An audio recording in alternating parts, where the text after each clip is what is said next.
Dalam nama Bapa dan Putra dan Roh Kudus. Amin. Para saudara-saudariku yang terkasih dalam Kristus, mari kita berdoa dulu untuk mohon Roh Kudus supaya membimbing kita, membuka mata hati kita, sehingga sabdanya meresap dalam diri kita. Allah Bapa di surga, terima kasih.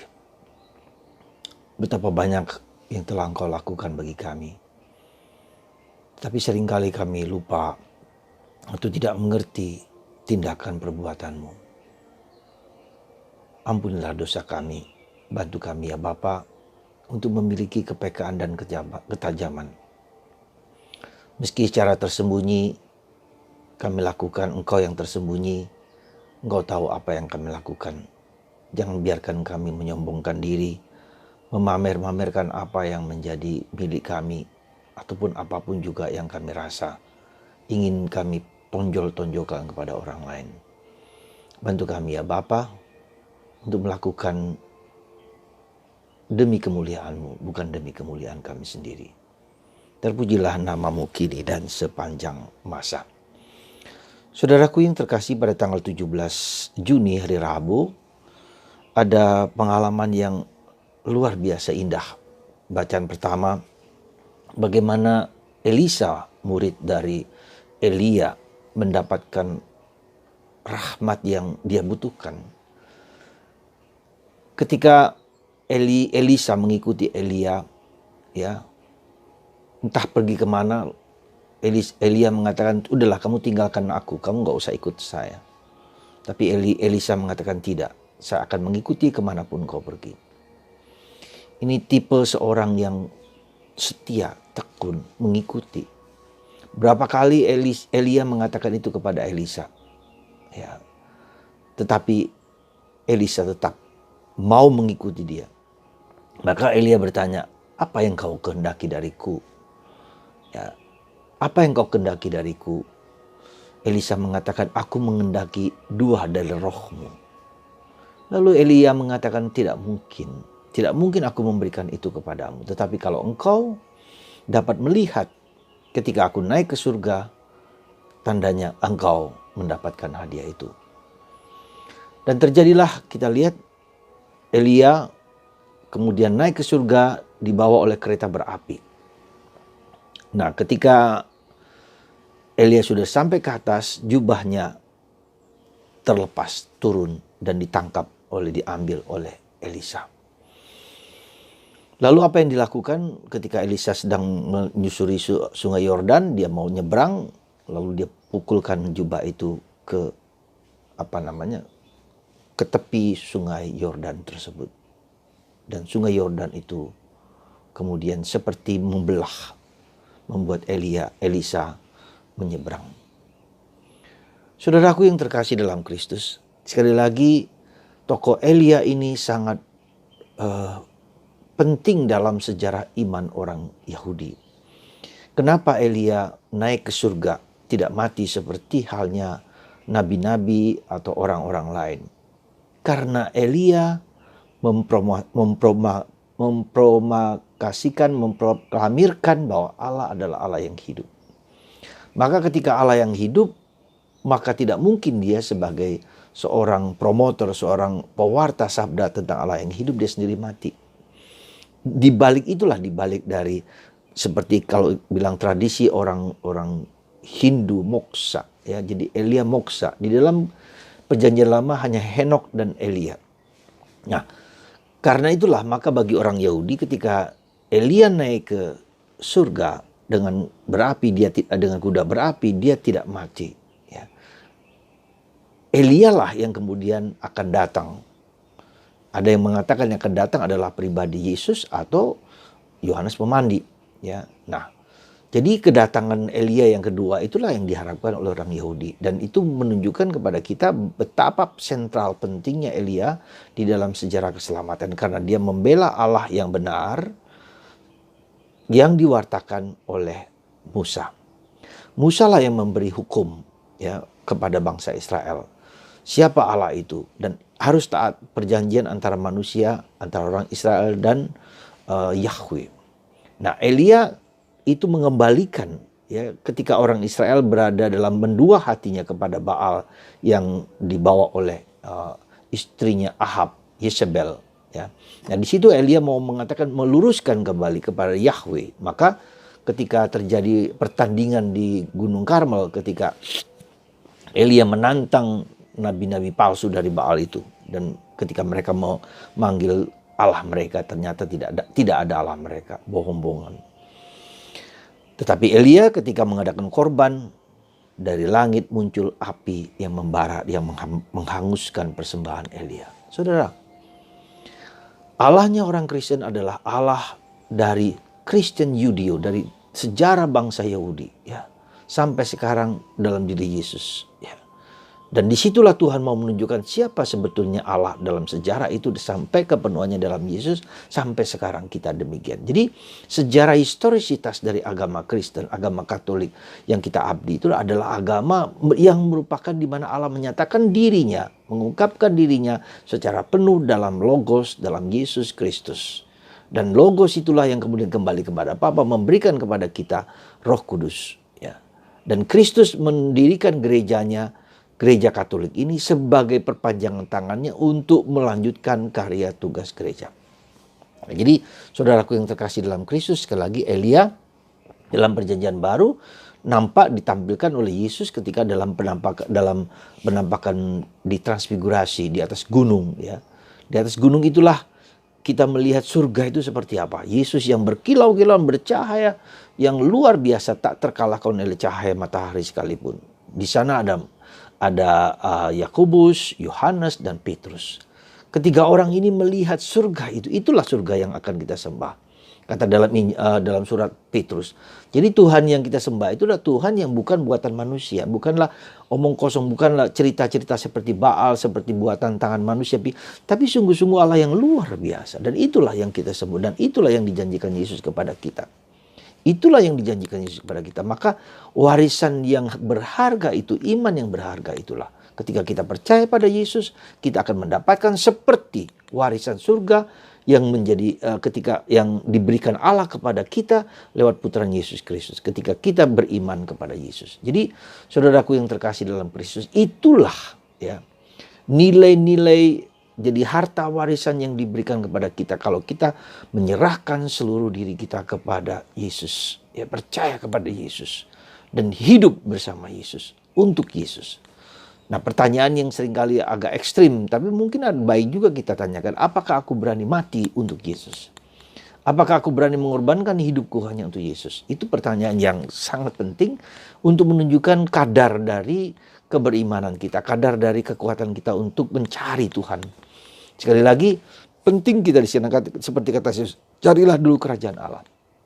Temukanlah dulu kerajaan Allah, yang lain lagi akan diberikan. Demikian juga kita harus mencari kerajaan Allah, kita harus mencari Yesus dalam hidup kita. Tanpa pencarian, tanpa semangat rinduan untuk mencari, maka itu juga menjadi suatu tanda bahwa ya kita hanya sekedar mengikuti ajaran saja, ya, mengikuti kewajiban saja. Itu menjadi sesuatu kekurangan yang mungkin harus kita pertanyakan dengan baik. Nah, demikianlah kalau kita lihat dalam bacaan Injil, Yesus mengingatkan sekali lagi bahwa kita tidak cukup hanya menjalankan kewajiban ritual kita setiap hari. Ya. Tidak cukup hanya berderma supaya dilihat orang. Tidak cukup kita berdoa untuk menyatakan kewajiban-kewajiban kita. Tidak cukup kita berpuasa, bermati raga, dan segala macam. Itu hal-hal yang perlu, tapi bukanlah yang paling sentral. Karena aspek eksternal itu memang perlu kita jalankan supaya ada ada keteraturan, ada ketertiban, ada disiplin. Tetapi jauh lebih daripada itu, karena Tuhan itu bersembunyi, ya. Bersembunyi dalam arti dia berada karena dia roh. Dalam arti bersembunyi itu karena dia roh di dalam batin. Maka kita tidak cukup hanya yang di luar, ya, eksternal, hardware, tapi harus masuk ke software. Saya berulang kali mengatakan kepada Anda, di dalam batin itulah Tuhan yang tersembunyi itu mengetahui apa yang sungguh-sungguh kita lakukan. Ketika kita menjalankan segala kegiatan apapun, kebaikan apapun, ya, berderma, kemudian berdoa, kemudian berpuasa, apapun kegiatan rohani, membaca kitab suci, janganlah pernah hanya karena kewajiban. Janganlah pernah hanya karena ingin dilihat orang. Janganlah pernah karena sombong merasa diri saya hebat. Enggak, jangan pernah itu. Meskipun mungkin ada secercah seperti itu, maka kita belajar untuk mengurangi lebih dalam daripada itu. Saya ingin supaya Tuhan mau membuat relasi personal kita dengan Tuhan Yesus, ya. Ritual, habitual, dan kebiasaan-kebiasaan itu tetap perlu, ya.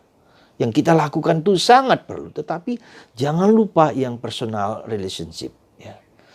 Relasi pribadi dengan Yesus yang selalu ingin kita coba cari maknanya, ya. Maka selalu saya mengatakan ada 3 aspek penting dalam proses kehidupan. Kalau ingin hidup kita menjadi dalam, menjadi kuat, adalah 3 aspek penting, yaitu formasi, meditasi, dan kontemplasi. Ya. Ketika formasi itu kesediaan kita untuk dibentuk. Sekali lagi, kita tidak pernah boleh puas dengan apa yang sudah kita miliki. Karena kita adalah murid yang harus mencari Yesus. Kalau kita mencari, mengetuk, kita mengejar, maka kita akan mendapatkan apa yang kita usahakan itu. Ya, kalau kita tidak diam saja, kalau kita malas, kalau kita cukup merasa puas dengan apa yang ada, kita dapatkan apa seperti itu. Tapi ketika kita mencari dengan sepenuh hati sampai mendapatkan Tuhan Yesus, maka simbolismenya adalah dalam Perjanjian Lama ketika Yakub bergulat dengan Tuhan, ya. Ketika bergulat dengan Tuhan, mencari Tuhan, bergulat di mana Tuhan dalam hidupku, ya. Seperti Ayub juga bergulat dengan Tuhan, ya. Kemudian juga 40 tahun bangsa Israel dari Mesir sampai ke tanah terjanji, 40 tahun diputar-putar oleh Tuhan supaya kita menjadi lebih rendah hati. Jadi pergulatan itu, perjuangan itu adalah usaha hati kita yang membara untuk bertemu dengan Yesus, ya. Supaya kita bisa masuk ke dalam lubuk hati yang terdalam. Nah, kalau dalam tradisi Karmel, kita bisa melihat dalam diri Santa Teresa Avila ada 7 ruangan, ya. Di ruangan ke-7 itu Tuhan bertahta. Kenapa ada 7 ruangan? Supaya kita mengikuti tahap-tahap pembersihan, pemurnian sampai di mana kemudian kita berani masuk. Tahapan pertama itu yang paling sulit, yaitu apa? Kita rindu tetapi kita nggak berani masuk, ya. Naik turun maju turun mundur, naik maju lagi turun lagi karena tidak setia, ya. Ada godaan sedikit kita mulai jatuh, ya, dan seterusnya.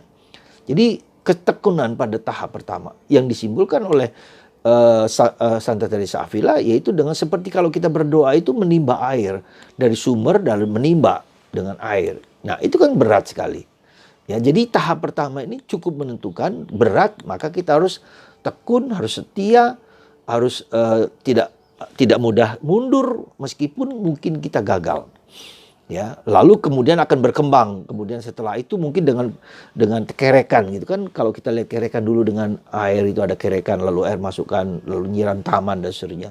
Kalau tidak ada kerekan lalu mulai pompa, ya kan. Kemudian dengan pompa apa? Kemudian ada mesin listrik, ya. Lalu kemudian juga bisa saja tidak perlu kumur lagi, kita tidur.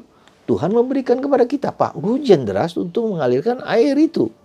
Itulah rahmat, ya. Titik seperti itu, ya. Itu suatu simbolisme pergulatan kita dalam hidup doa. Nah, dan itu juga kita lihat bahwa Tuhan itu bersembunyi. Maka seringkali kita tidak bisa menjawab. Tuhan tidak bisa, seperti kita merasa bahwa Tuhan tidak peduli dengan kita. Diam, hening, sunyi. Nah, disitulah kenapa dalam diajak untuk tidak untuk hening dan sunyi, supaya kita menjadi peka dan tajam akan cara Tuhan bertindak, cara Tuhan memberikan jawaban kepada kita, ya. Dan itu dibutuhkan keheningan supaya kita bisa masuk ke kedalaman. Saudaraku yang terkasih, segala yang kita lakukan bukan demi kemuliaanku, tapi demi kemuliaan Allah. Dengan hati yang membara, dengan hati yang kuat, dengan hati yang katakanlah yang berapi-api untuk mencari dan menemukan Yesus dalam hidup Anda. Dan jangan lupa dalam menemukan Yesus itu kita harus membuka dan belajar dari kitab suci. Disitulah jawaban-jawaban, ya, antara batin kita dan roh kita dengan kitab suci akan terjawab dengan sempurna, dengan baik. Dan kita akan terus diberi kebijaksanaan, diberi keutamaan-keutamaan yang harus kita jalankan setiap hari. Semoga Anda dan kita semua dipanggil untuk masuk melangkah lebih dalam ke dalam batin Anda masing-masing. Mari kita mohonkan rahmat itu dari Tuhan. Rema hari ini adalah, ya Tuhan, masukkan aku ke dalam hati-Mu yang terdalam. Ya Tuhan, masukkan hatiku ke dalam hati-Mu yang terdalam. Ya Tuhan, masukkan hatiku ke dalam hati-Mu yang terdalam. Bapa di surga, berkatilah anak-anak-Mu ini ya Bapa, yang rindu untuk mencari Engkau, yang haus dan lapar akan air kehidupan yang telah Kau tawarkan kepada kami. Biarkan kami untuk tekun mencari-Mu hari demi hari. Biarkanlah kegelisahan kami, kecemasan kami adalah tanda bahwa kami dipanggil untuk semakin dekat dengan Engkau. Tuhan, terima kasih. Kami telah mendekat kepadamu, tapi seringkali kami tidak tahu Engkau hadir di dalam diri kami. Buka mata kami, buka hati kami, buka pikiran kami untuk bersatu dengan Engkau selalu. Berkat-Mu untuk kami semua, terutama bagi yang sakit dan menderita, disembuhkan oleh kuasa Yesus yang Maha Kudus, Bapa, Putra, dan Roh Kudus. Amin.